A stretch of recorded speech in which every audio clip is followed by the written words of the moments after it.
few years ago, I read Thomas Kelly's A Testament of Devotion. He put into eloquent prose a dynamic that I had experienced, but had not yet found words to describe. Here's a quote from his book. There is a way of ordering our mental life on more than one level at once. On one level, we may be thinking, discussing, seeing, calculating, meeting all the demands of external affairs.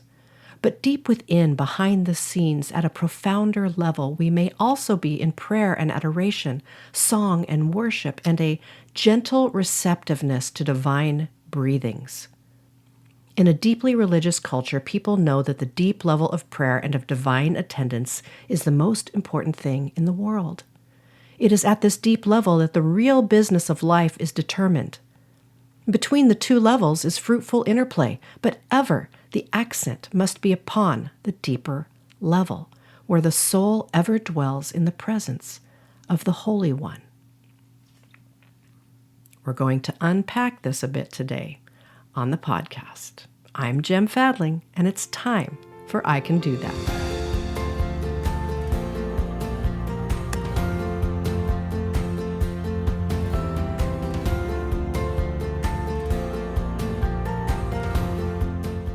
My guess is you're familiar with this living on two levels dynamic as well.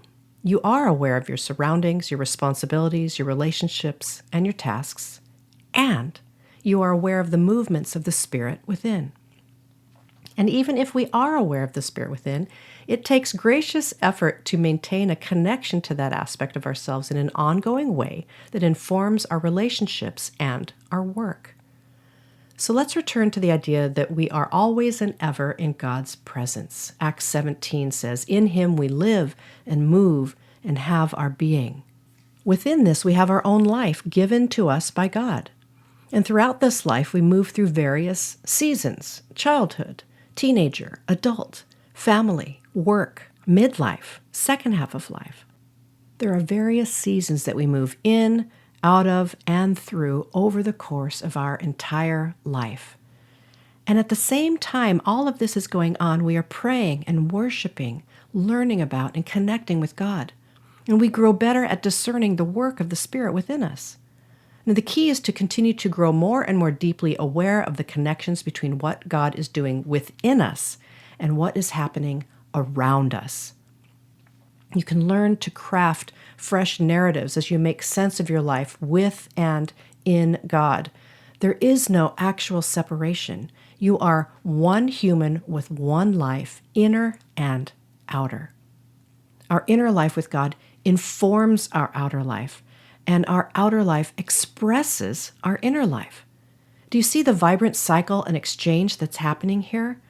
There's an inflow and then an outflow, and ultimately an overflow. We receive from God, God nurtures us from the inside out, and this is how we make our way through the world. We then share with others who we are, what we know, and what we've received. And within all of this organic process, a life of discernment emerges. Without this awareness about which Kelly speaks, we often can look back with regret, and we look forward with worry.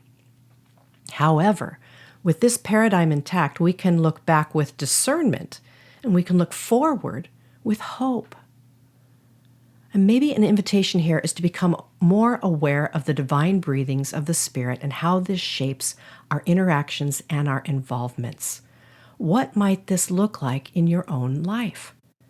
Spiritual leadership at its best comes from an authentic place within. Our relationship with God and who we are becoming is central to our influence. Here's your I Can Do That for this week. Take some time to ponder or journal.